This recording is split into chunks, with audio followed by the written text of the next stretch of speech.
날마다 솟는 샘물과 함께하는 오늘의 큐티 시간입니다. 7월 8일 수요일 오늘의 말씀은 신명기 9장 1절로 5절의 말씀입니다. 이스라엘아 들으라. 네가 오늘 요단을 건너 너보다 강대한 나라들로 들어가서 그것을 차지하리니 그 성읍들은 크고 성벽은 하늘에 닿았으며 크고 많은 백성은 네가 아는 아낙 자손이라. 그에 대한 말을 네가 들었나니 이르기를 누가 아낙 자손을 능히 당하리오 하거니와 오늘 너는 알라. 네 하나님 여호와께서 맹렬한 불과 같이 내 앞에 나아가신즉 여호와께서 그들을 멸하사 내 앞에 엎드러지게 하시리니 여호와께서 네게 말씀하신 것 같이 너는 그들을 쫓아내며 속히 멸할 것이라. 내 하나님 여호와께서 그들을 내 앞에서 쫓아내신 후에 네가 심중에 이르기를 내 공의로움으로 말미암아 여호와께서 나를 이 땅으로 인도하여 들여서 그것을 차지하게 하셨다 하지 말라.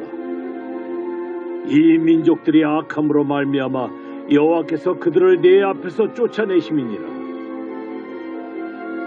네가 가서 그 땅을 차지함은 네 공의로 말미암음도 아니며 네 마음이 정직함으로 말미암음도 아니요 이 민족들이 악함으로 말미암아 내 하나님 여호와께서 그들을 네 앞에서 쫓아내심이라. 여호와께서 이같이 하심은 네 조상 아브라함과 이삭과 야곱에게 하신 맹세를 이루려 하심이니라. 새로운 아침입니다. 여호와 이레. 하나님은 우리의 필요를 미리 준비해 주시는 분이십니다. 신명기 5장부터 28장은 모세의 두 번째 설교라고 했고 모세의 두 번째 설교는 율법을 재해석하고 있다고 말씀드렸습니다. 율법의 기초는 십계명입니다. 그래서 모세는 두 번째 설교를 시작하는 신명기 5장에서 십계명을 먼저 말씀하고 있고 신명기 6장에서는 그 계명을 주신 하나님은 유일한 여호와라고 선포합니다.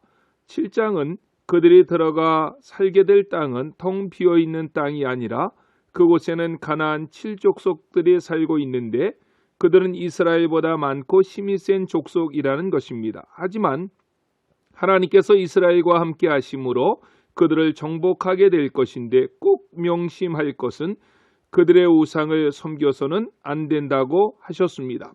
8장에서는 이 하나님의 명령을 잊지 말라고 당부하십니다.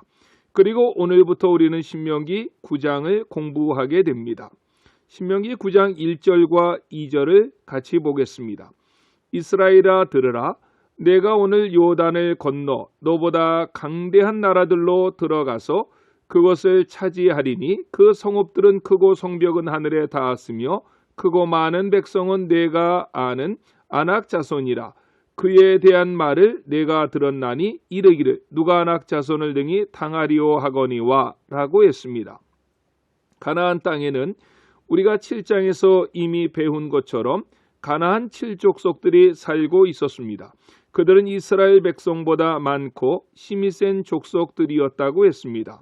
그 중에 가장 힘이 센 족속이 2절에서 언급한 아낙 자손입니다. 아낙 자손이 누구입니까? 민수기 13장 33절에 보면 이렇게 말씀합니다. 거기서 네피림 후손인 아낙 자손의 거인들을 보았나니 우리는 스스로 보기에도 메뚜기 같으니 그들이 보기에도 그와 같았을 것이니라 라고 했습니다. 창세기 6장 4절에 보면 네피림이라고 크고 힘이 센 거인과 같은 족속이 나오는데 그들의 후손이 아낙 자손이라고 했습니다. 그들을 보고 모세의 설교를 듣고 있었던 출애굽 2세대의 조상들인 출애굽 1세대 사람들은 그들에 비해서 우리는 스스로 보기에도 메뚜기 같았다고 했던 것입니다. 결국 이 말 한마디가 가나안 정탐꾼들의 보고를 들었던 출애굽 1세대의 마음에 좌절과 절망을 가져다 준 것입니다.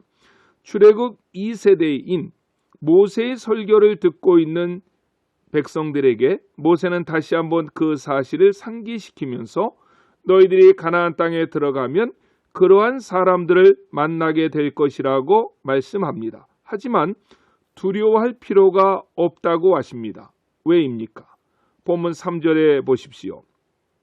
오늘 너는 알라 네 하나님 여호와께서 맹렬한 불과 같이 네 앞에 나아가신즉 여호와께서 그들을 멸하사 내 앞에 엎드려지게 하시리니 여호와께서 내게 말씀하신 것 같이 너는 그들을 쫓아내며 속히 멸할 것이라고 말씀했습니다. 하나님께서 맹렬한 불과 같이 내 앞서 나가신다는 것입니다. 하나님께서 맹렬한 불과 같이 이스라엘 백성들 앞에 나가시면 아무리 강한 족속, 아낙 자손들이 그 앞에 있다 한들 무슨 문제가 되겠습니까? 결국 가나안 족속들은 멸하게 될 것이고 이스라엘 백성들은 그들을 그 땅에서 쫓아내고 그 땅을 차지하게 될 것입니다. 그런데 이때 조심해야 될 것이 있다는 것입니다. 본문은 그것을 말씀하고 싶었던 것입니다. 고린도전서 10장 12절에서 사도 바울은 이런 말씀을 하셨습니다. 그런즉 손줄로 생각하는 자는 넘어질까 조심하라고 말입니다. 어떤 일을 해나갈 때 그 과정에서 사람들은 긴장할 수밖에 없습니다. 그 일을 잘 끝내고 나서 긴장이 풀렸을 때 더 많은 사람들의 시험의 요소가 됩니다. 오늘 본문에서도 하나님은 그것을 염려하시는 것입니다.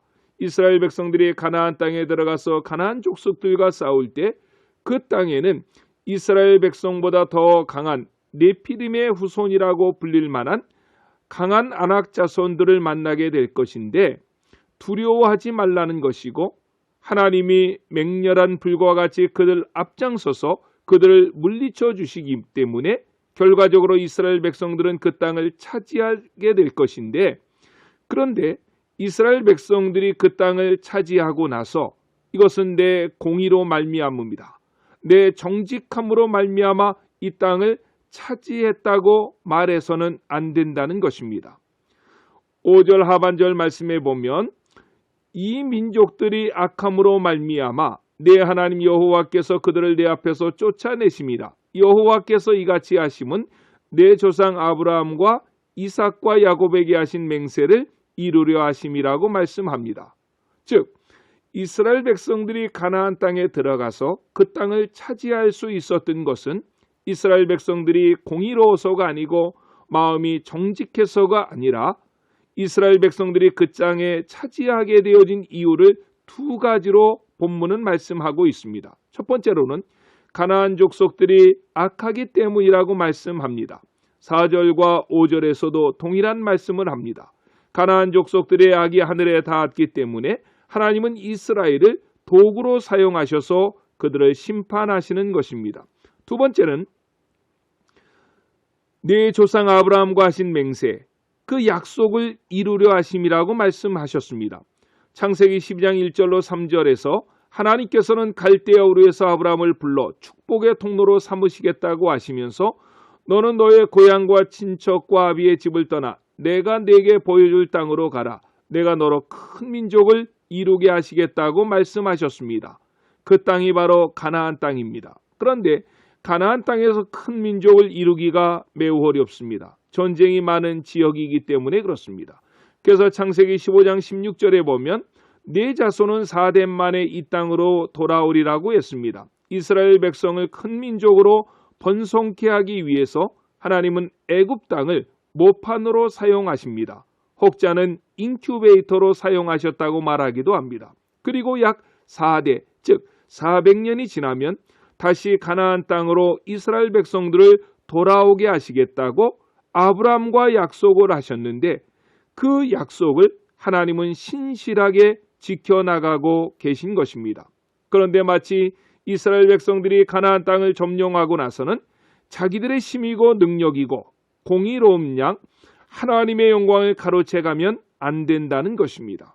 그런데 우리 인간은 너나 할 것 없이 공력은 자기에게로 실패는 남의 탓, 조상 탓, 하나님의 탓으로 돌리는 경우가 허다합니다. 그래서 고린도전서 1장 28절로 29절에서 사도 바울은 이렇게 말씀합니다. 하나님께서 세상에 천한 것들과 멸시받는 것들과 없는 것들을 택하사 있는 것들을 폐하려 하시나니 이는 아무 육체도 하나님 앞에서 자랑하지 못하게 하려 하심이라고 했습니다.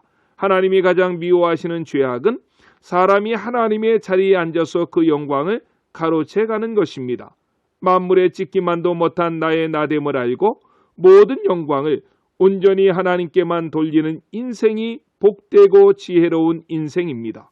우리의 남은 생애가 오늘 주신 말씀 기억하심으로 하나님께서 쓰시는 도구로만, 청지기로서만 그렇게 살아가시는 저와 여러분들이 되시기를 예수님의 이름으로 간절히 축원합니다. 기도하시겠습니다. 사랑의 주님, 감사합니다. 우리는 시조 아담과 하와의 죄성을 가지고 태어났고 날마다 그 죄성을 더해가며 살아왔습니다. 공력은 내게 돌리고 실패는 남의 탓, 조상 탓, 하나님의 탓으로 돌리며 살 때가 얼마나 많았습니까? 오늘 말씀을 통해서 내 실존의 모습을 다시 한번 보게 됩니다. 하나님의 영광을 가로챈 적이 있다면 회개하게 하시고 모든 영광을 하나님께만 올려드리게 하여 주시옵소서. 오늘도 우리를 하나님께서 지켜 주시옵소서. 예수님의 이름으로 간절히 기도드렸습니다. 아멘.